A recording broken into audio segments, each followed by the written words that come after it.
Hello, Petra. Welcome to the show. Hello, Karin. Hello from Switzerland to Canada. Thank you so much for being a guest on my show. Now, for people who do not know you yet, Petra, could you please introduce yourself with the 5 facts according to the Working Out Loud method? Yes, I'm happy to, Karin. So, I am the happiest wife in the world with the best husband in the world. I do have a twin sister, 3 brothers. I have 3 stepchildren and numerous nieces and nephews. That's the number one. I am the founder of Role Model Rebels. This is a think tank for women. And I'm also the founder of the Davos Digital Forum. I am an absolutely enthusiastic amateur cook, and I love to start new projects. So, not only talking about them, and I really love to start, and I'm not afraid to fail.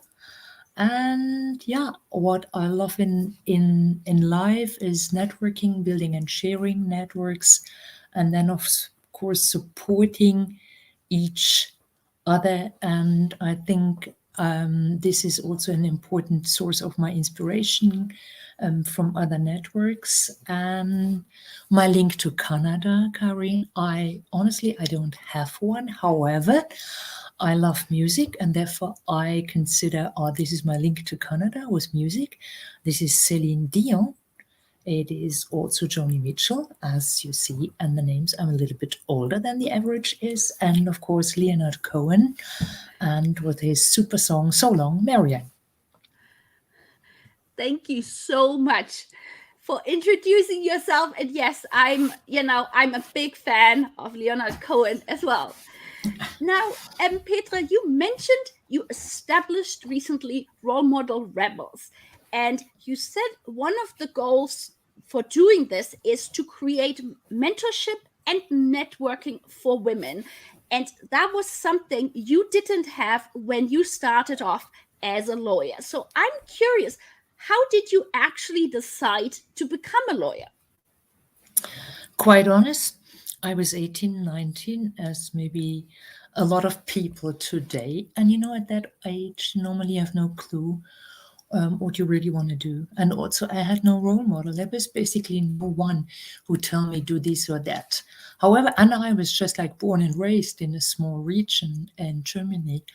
And of course, we had some neighbors, and they had an academic background. And they just told me, and just like, you have to study law, you have to become a lawyer. This is really cool.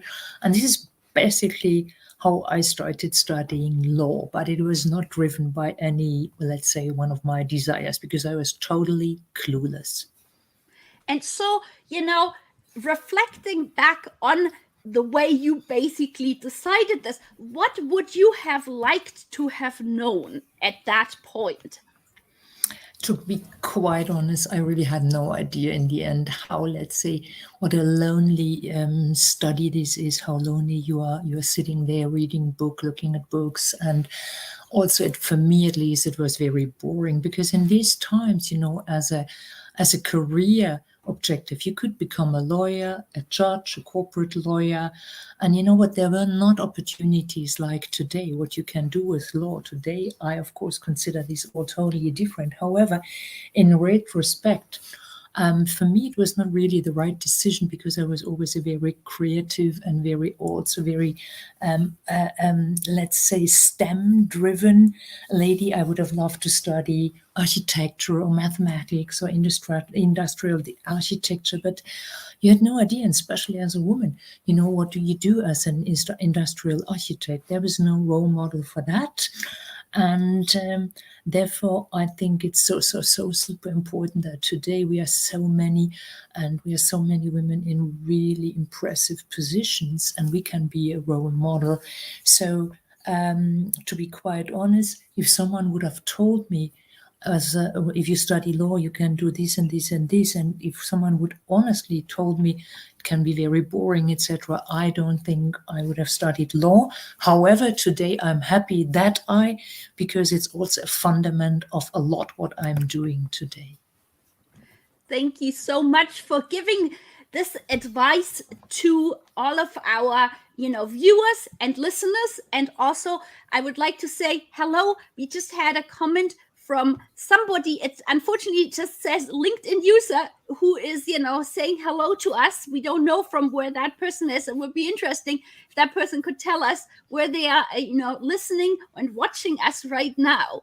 And now, Petra, as you mentioned, you had so many different, you're very creative. You were very interested in different aspects. And back then, it didn't seem that law was that creative or that there were so many different opportunities.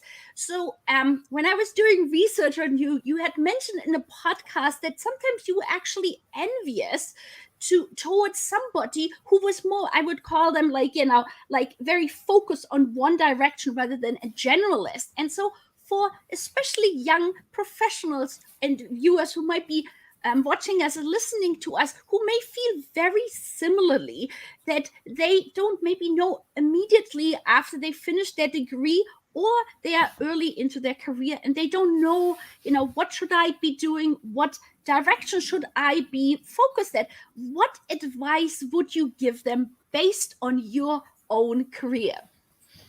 First of all, I would really try to talk to a lot of people who are older than I am myself, who have other experiences. I would also check what really interests me, and I would really talk to these role models, or to these women or men, doesn't matter, and also listen to the pro and the cons, so the contrast, so that you really know what's in. And even if someone tells you, don't do this, you won't earn money, etc., etc., if it is really your passion, you will earn money. Because if it is if someone forces you in something you don't like, you will never be successful. I just today, for example, I spoke with a lady who's basically behind a company. They are managing domain names, something like this. So I was talking to her and saying, hi, hello, good morning, how are you today? And she said, well, so la la, it's only Tuesday. And this is something where I felt she doesn't love her job. So regardless which day it is, even if it is a Friday, she has the weekend, and she starts on Monday again in a boring job. So my advice, talk to people who you think they could be a role model for you. Talk to them, ask for their advice, and listen to the pros and the contras. And for yourself, if you want to start your career, you also have to really make a really kind of an exclusion criteria Excel sheet, let's say. You say, this is something I really don't like, and this is something I like. So, and therefore I think this is so super important, because regardless how old you are, you can do this at the age of 6. You don't like salad, but you like, I don't know, fish fingers or whatsoever.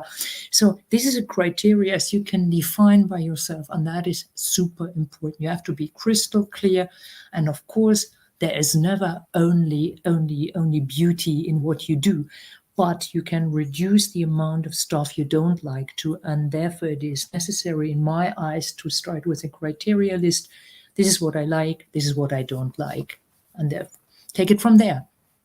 I really like that approach. Yes, because I guess it will never be 100% perfect in the sense that it'll be 100%. There might be some negative aspects to it, but if, as you said, if the majority of it is something that you feel really passionate about, and it brings you joy and a sense of purpose, what you're doing, I think that is so critical. And now, when I was looking at your career, you have traveled to and worked and lived in so many countries around the world. And I know for people, unfortunately, now during COVID, and who may be thinking or had thought about, living abroad or working abroad, hopefully soon that is going to be more easily possible. But if you reflect on that, what kind of skills do you feel have you learned from living in so many different countries and working with so many different people and communities? I think the most important thing in life is you have to consider it is not that one size fits all. That, I think, is the most important part in life. We are all different, totally different. Already in your own country, people are different. Also, you share common culture. But when you go abroad, you have to be super careful. You have to listen before you talk. You have to look. You have to ask. And for example, when I went, let's say, to Japan, for example, to China, of course, try to inform me by reading information and, books, etc., to get used to the culture. And I think this is very important. So just be aware, in another country it doesn't work the way it works in your country. That is very important. Also, then listen to the people, and then if you do this, and then I really found it was wonderful. I have big projects, and I learned a lot from super young people, from super old people. I learned a lot from people of totally different background, and how their approach on dealing with things was so different than I did know it from, let's say, the German-speaking countries like Germany, Switzerland, where it's all on time, etc., etc. I used to work in China. There was a big exhibition I was responsible for to get it done. It was in the National Art Museum of China in Beijing, a big one. And of course, a day before, basically, I would say 30% was not ready. It was a kind of a catastrophe. And to me, it was kind of easy, because at that time I have been living in China, or was there in China so often. I was 100% sure they get it ready by the time. There will be no disaster. And this is something I have learned, to just like listen and look how other people do other things and deal with this. And the variety, this makes my life so exciting still today, because I work with so many people. I have so many friends around the globe. And of course, age-wise, I have young people and older people. Okay, you can hardly be even older than I am. However, I have a lot of people, my friends, whom I learned a lot from. And today, if I really would like to have some advice from their country, I just pick up the phone, or I send a mail, or we meet at Zoom. So, to sum up, the variety and listen to other people. This is what I learned most from my studies and living abroad. And so, if somebody asks, is there sort of one piece of advice that you wish you would have known before moving or working with your first foreign country, what would that be? There's just one piece of advice where I would say that applies for every single country. One size doesn't fit all. So just look, and there's all different. And even if you think it's all the same, it is not. And you see this, for example, if you go to the German-speaking countries, although we all speak the same language, it's totally different what you do. And what something that seems to be super normal, let's say in Munich, is totally offensive in Zurich. So, and that is something you have to be aware. And these are the fine tuning in other cultures, and that is something you should always be aware of. And if you don't listen to that, you will never be successful. You will always live in this country, but you will always stay in an expat community. And you see this very well, for example, in Zurich, where thousands of people, they are not Swiss, they come from other countries, but they stay in their expat bubble, because they don't get to use to the really fine-tuning stuff in these countries. That is so interesting. Thank you so much for sharing this. These are, I find so important pieces of information for our listeners and viewers if they are contemplating to move one day to another country, to already know that. Yeah. So thank you. Thank you, Karin. And now, you have founded many different organizations, and as you've just said, you communicate with people all around the world.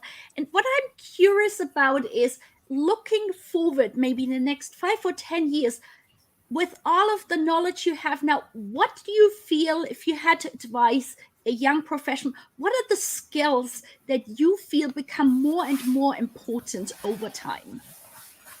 Well, I think first of all, the skills is that you have to be curious. The skills is you have to be aware whatever you start learning will change. Sometimes even on a daily basis, or let's say you're always too late. If you think, okay, I got it. No, development is so quick today. So what I think is super important, we all need to know digital skills. We all need to know how to build scalable business.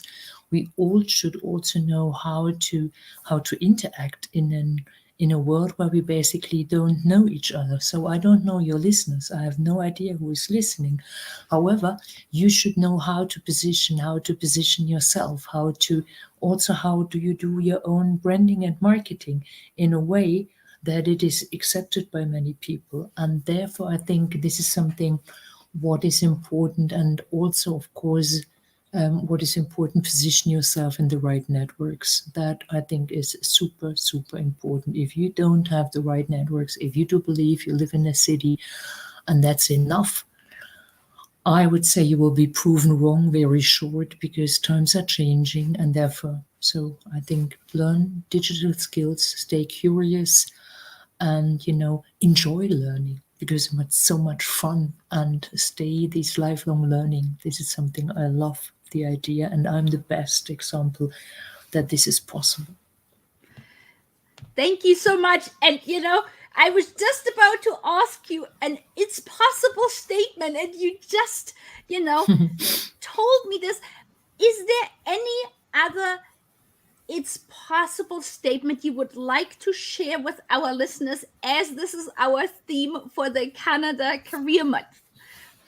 Yeah, I think it's possible. What I really do believe is whatever you have in mind, it's possible, but you have to start. You have to start, and don't let any doubters get you down. Just start with this. And even if you fail, you learn what it is about. And you can start business today with a small amount of money. You don't need to have millions to start your business, but start it, get the experience. And I think it's possible. And of course, in a way, if you have an idea, if you have a vision, never give up. Just try it.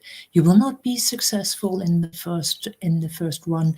You may fail. I also failed. There was not everything I did was super cool and super. I also made mistakes. Maybe the biggest mistake I made is like I thought someone would like this and this. So I didn't ask my end user, do you really like this?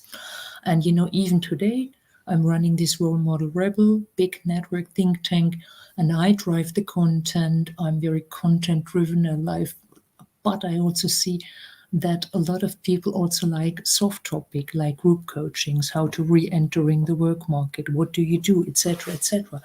And I got to know, had to learn that this is also important. So just sum up, it is possible if you really have a vision, start and never give up. Thank you so much, Petra. This has been so helpful. Now, how can people find you on social media? Very easy. So you can find me on LinkedIn, as you see, Petra Arends-Paltzer. You can find me on Twitter. My Twitter name is P. Paltzer, so my prename and then Paltzer. And then, of course, I have these two websites. The one is the Host Digital Forum, and the other one is rolemodelrebels.com. And I invite everyone to have a look at this website, especially, of course, young women, because this is a network for women only. But it doesn't mean men can't be member, but they are also there to present if they have cool ideas, cool projects, etc., etc. Thank you so much. And I will be sure when our conversation here will be created into a podcast episode that I put all of the information you just shared on how to contact you into the show notes. And now, as the very last question I have is there anything that we have not talked about today that you would like to share with our listeners? and yours? No, I think we have touched upon basically everything what is important, and you have prepared the questions super well, Karin. I think we have really addressed everything. And what I think is important, if you as a young student, if you're not sure where do you want to go, just look for advice and don't be shy. Ask people, but ask in a very friendly way. And what I think is important, if people are older, doesn't mean that they are conservative. They just have limited time. So if you agree to have a time with someone and it's agreed to be, it is at 2 o'clock, just be on time. Because that is something where I personally do believe, at least for me, you can be once not on time, but the second time you won't talk to me any longer. So that is something I would give also as an advice to younger people. If you want to get something basically for free, then you have to fulfill basic requirements in behavior and style. That is a wonderful ending. Thank you so much, Petra, you, for Karin. coming.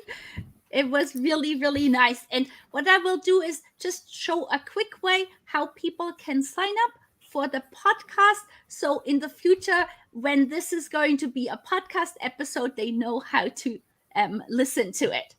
Thank you so much. Thank you, Karin. Take care, yeah? And all the Goodbye. best. Bye-bye.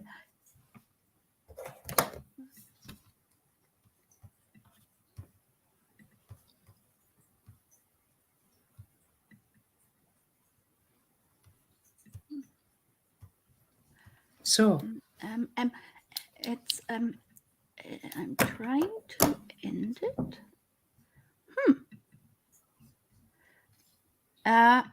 You know what? It isn't ending. Petra, I'm trying to end our conversation. I think our computer likes us so much. It hasn't ended it yet. Let's try again. 1 second, please.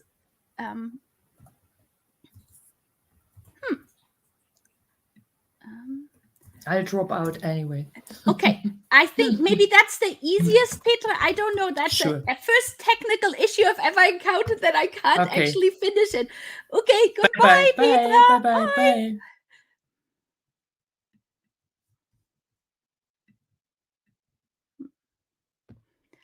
Okay, as I'm trying here to finish our conversation.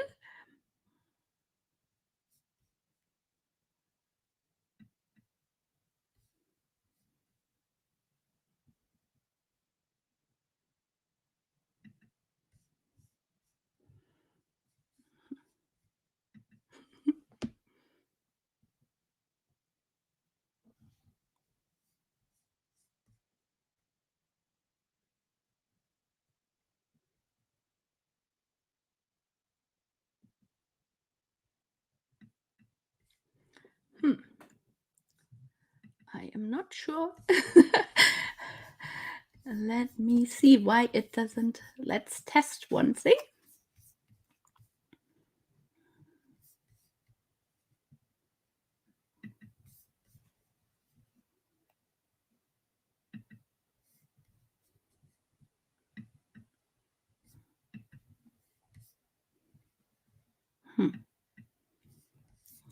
I am not certain.